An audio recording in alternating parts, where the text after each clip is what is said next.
Hello friends, कैसे हैं आप लोग। मैं आपका दोस्त कशिश आहूजा। आज की वीडियो में डिस्कस करने वाले हैं कैसे हमको बैंक निफ्टी में और निफ्टी में ट्रेड लेनी है। एक अच्छा खासा ट्रेंड बना है, एक अच्छा खासा ब्रेकआउट मिला है मार्केट को, तो वही सब हम डिस्कस करने वाले हैं। कैसे हमारा टारगेट बन सकता है, कैसे हम स्ट्रैटेजीज को लगा के ट्रेड ले सकते हैं, क्या हमारा टारगेट रहेगा, क्या हमारा स्टॉप लॉस रहेगा। तो चलते हैं स्क्रीन पर, समझते हैं कि कैसे हमको कल ट्रेड लेनी है। उससे पहले आप लोगों को अगर वीडियोस अच्छी लग रही है तो चैनल को सब्सक्राइब कर देना, लाइक कर देना, बेल आइकन जरूर दबा देना, जिससे सारी इंफॉर्मेटिव वीडियोस आप तक पहुंचती रहे। तो चलते हैं स्क्रीन की ओर। सो हाय गाइस, कैसे हैं सब लोग। हम लोग आ गए अपने बैंक निफ्टी के चार्ट पे। यहाँ पे देखो, मैं सबसे पहले आपको क्या एक स्ट्रैटेजी सिखाने वाला हूँ। देखो, सबसे पहले आपको मूविंग एवरेज को लेना है, राइट।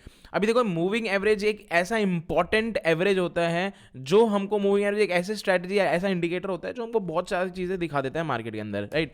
अभी हम अगर लॉन्ग टर्म के लिए या शॉर्ट टर्म के लिए या कल के लिए मार्केट को देखते हैं तो हमेशा उसकी लेंथ 200 रखते हैं, राइट। यहाँ पे SMA रखेंगे, दैट्स इट। टाइम फ्रेम जो रहेगा हमारा 5 मिनट या 15 मिनट, दोनों में हम देख सकते हैं। दोनों में अलग चीजें दिखेंगी, लेकिन मैं आपको दोनों को चीजें समझाऊंगा किस तरह से आपको मार्केट को एनालाइज करना होता है, राइट। अभी आपको यहाँ पे दिख रहा होगा कि मार्केट जो है वो 200 मूविंग एवरेज से ऊपर की तरफ गया, बार बार सपोर्ट लेके। जैसे कि आपको यहाँ पे दिख रहा होगा, यहीं से सपोर्ट लेके 200 मूविंग एवरेज पे गया, अगेन इसी 200 मूविंग एवरेज पे आया, देन अगेन यहीं से ऊपर की तरफ गया। अभी देखो, एक इंपॉर्टेंट चीज यहाँ पे समझ में आती है कि 200 moving average is a important average, जहां से मार्केट बार बार सपोर्ट या मार्केट रेजिस्टेंस लेते हैं। जैसे कि आप पहले भी देख सकते हो, मार्केट ने अगर यहाँ से सपोर्ट लिया तो ऊपर ही गया है, बट मगर मार्केट ने 200 मूविंग एवरेज को ब्रेकआउट दिया तो मार्केट नीचे ही गया है। अगेन यहीं से रेजिस्टेंस लेके नीचे आया है, बट जब मार्केट इससे ऊपर गया तो सपोर्ट लेके ऊपर गया, अगेन सपोर्ट लेके ऊपर गया, अगेन सपोर्ट लेके ऊपर गया। तो एक चीज समझ में आती है कि कोई मूविंग एवरेज जहां से मार्केट बार बार सपोर्ट ले रहा है या उसको ब्रेक करके बार बार रेजिस्टेंस ले रहा है, तो वो एक इंपॉर्टेंट एरिया ऑटोमेटिकली बन जाता है, राइट। उसमें तो कोई इशू ही नहीं है, वो तो सबको इजीली आता ही होगा, राइट।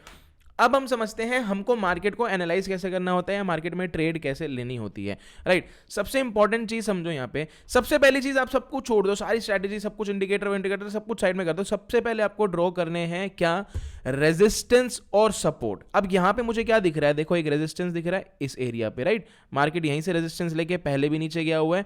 देन एक एरिया दिख रहा है हमारे को, गैप एरिया। इसको हम क्या बोलेंगे, क्योंकि देखो यहाँ पे थोड़ा सा गैप है, इसको हम बोलेंगे गैप एरिया, राइट।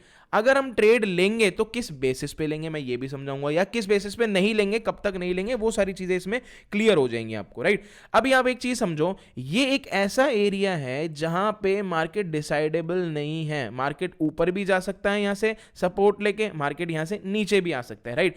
अब आपको देखना क्या होता है मार्केट के अंदर कि मार्केट का ये कौन सा एरिया हो गया, ये रेजिस्टेंस एरिया हो गया। बिकॉज देखो, मार्केट यहां तक नीचे आया, फिर एक ग्रीन कैंडल यहां पे बनी है, मार्केट यहां से ऊपर जाने का ट्राई कर रहा था, बट यहां पे रेजिस्टेंस मिला, मार्केट को सेलर मिले, मार्केट और नीचे आ गया, राइट। अब यहां पे एक चीज समझो, अगर मार्केट इस एरिया को ब्रेक करता है नीचे की तरफ, इस वाले एरिया को मार्केट अगर ब्रेक करता है तो अपना कौन सा टारगेट होगा। देखो, हम लोग ना शॉर्ट टारगेट बना सकते हैं दो। क्या, अगर मार्केट यहां गैप अप नहीं खुल रहा है या गैप डाउन नहीं दे रहा है तो हमारा फर्स्ट टारगेट होगा ये 150 पॉइंट का हमारा टारगेट है, इजीली टारगेट अचीव हो जाएगा। 150 पॉइंट का हमारा टारगेट रहेगा। अच्छा, अब एक चीज समझो कि हम लोग बड़े टारगेट या हम लोग छोटे टारगेट कैसे डिसाइड करते हैं। देखो, मैं आपको एक छोटी सी चीज बता देता हूं, मार्केट का मूवमेंट अभी के टाइम ज्यादा बड़ा नहीं है। मार्केट 100, 150, 200, मैक्सिमम 250 पॉइंट के अंदर घूम रहा है, तो हम लोग जितने शॉर्ट टारगेट रखेंगे और जितनी बार ट्रेड लेने का ट्राई करेंगे उतना हमारा प्रॉफिट होगा। पहली बात तो ये समझ लेना।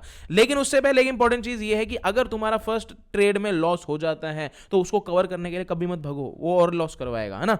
अब यहां पे देखो, हम लोग स्ट्रैटेजीज कैसे बनाते हैं, कैसे हम लोग टारगेट बनाते हैं, कैसे हम लोग सारी चीजें बनाते हैं, वो चीज मैं आपको समझाता हूं, राइट। अब देखो, जैसे कि आपको यहां पे दिख रहा होगा एक छोटी सी ट्रेंड लाइन आ रही है, इसको हम क्या बोलेंगे, डाउन ट्रेंड, राइट। मार्केट नीचे आ रहा है, यहीं से मार्केट टच होके अगेन नीचे आया, अगेन मार्केट यहां से गया, देन अगेन मार्केट इसी लेवल पे खड़ा है, जो कि एक इंपॉर्टेंट एरिया बन जाता है। बिकॉज यहां पे एक हमारे को डाउन ट्रेंड भी दिख रहा है।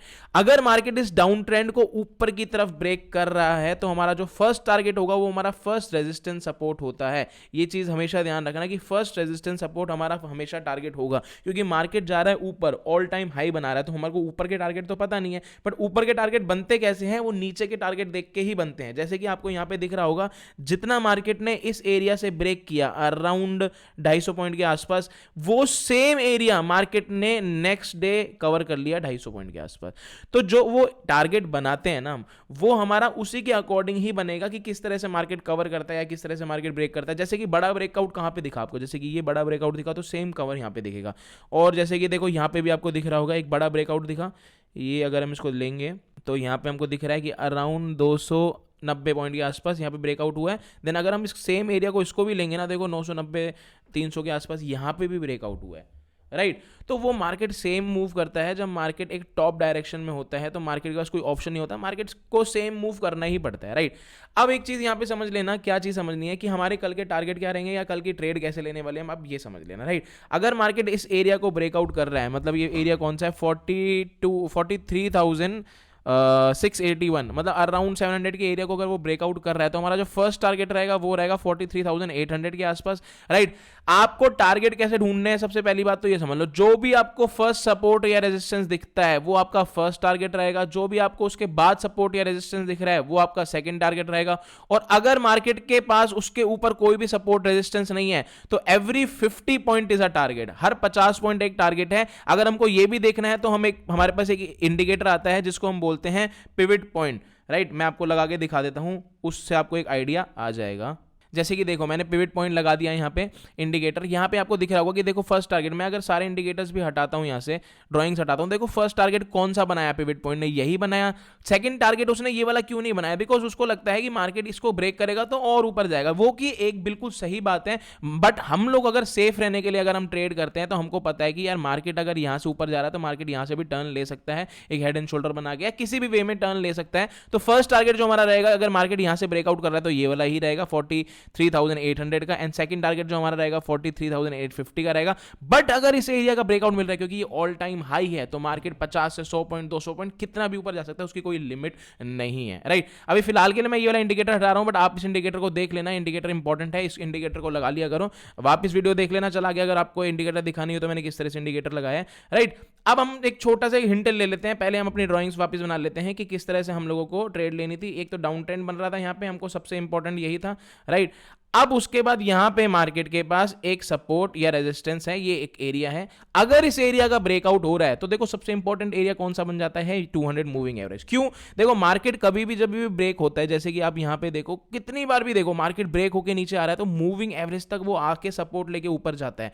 ये एक बार नहीं हजारों बार देखा गया। देखो मार्केट ब्रेक होकर आ रहा है, मूविंग एवरेज सपोर्ट लेके ऊपर गया, मार्केट ब्रेक होकर आ रहा है, मूविंग एवरेज सपोर्ट लेके ऊपर गया, मार्केट ब्रेक होकर आ रहा है नीचे, राइट, मूविंग एवरेज सपोर्ट लेके ऊपर गया। तो moving average is very important average. तो हम लोग एक यही मान के चलते हैं कि हमारा सेलिंग ट्रेड में वही टारगेट होता है। जैसे कि यहां पे अगर मार्केट यहां पे अगर ब्रेक करता है इस लेवल को 43,600 के लेवल को मान लो ब्रेक करता है, तो जो हमारा फर्स्ट टारगेट है, फर्स्ट सपोर्ट रेजिस्टेंस निकाल लो, ये वाला एरिया, राइट। अगर आपको दिख रहा होगा तो इसी एरिया पे मार्केट को सपोर्ट या रेजिस्टेंस मिला है। देखो यहां पे मार्केट डाउन गया, देन इसी एरिया को ब्रेक करके ऊपर गया। अब मार्केट देखो यहां पे आया, इसी एरिया को सपोर्ट लेके ऊपर गया, तो ये कौन सा एरिया बन गया, सपोर्ट और रेजिस्टेंस एरिया। अब एक चीज समझो कि सपोर्ट रेजिस्टेंस एरिया बनता कैसे, ये बहुत लोगों को कंफ्यूजन होता है।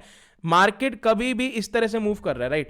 मार्केट बार बार इसी एरिया पे सपोर्ट ले रहा है, first time support, second time support, third time support. जब मार्केट इस एरिया को ब्रेक करेगा नीचे और जब वापस आएगा तो वो यहां से रेजिस्टेंस भी लेगा। तो ये एक ही एरिया है, ये अलग नहीं होता कि सपोर्ट एरिया कौन सा होता है, रेजिस्टेंस एरिया, ये एक ही एरिया है। बट जब मार्केट ऊपर से आ रहा है नीचे की तरफ तो देखो क्या कर रहा है, वो यहां से सपोर्ट लेके ऊपर जाने का ट्राई कर रहा है। बट जब मार्केट नीचे से आ रहा है तो वो क्या कर रहा है, यहां से रेजिस्टेंस लेके नीचे जाने। लेकिन एरिया कौन सा है, एक ही एरिया है ना, राइट। तो ये चीजें हमेशा ध्यान रखो, छोटी छोटी चीजें हमारे को प्रॉफिट दिलवाती है, और यही इंपॉर्टेंट चीज है मार्केट के अंदर। यही चीजें बहुत लोग भूल जाते हैं, वो डायरेक्ट बुक्स वाली स्ट्रैटेजीज में उन सब में कूद जाते हैं, लेकिन वो सब काम आती है 50%, ये सब काम आती है 100%। ये चीज ध्यान रखना, राइट।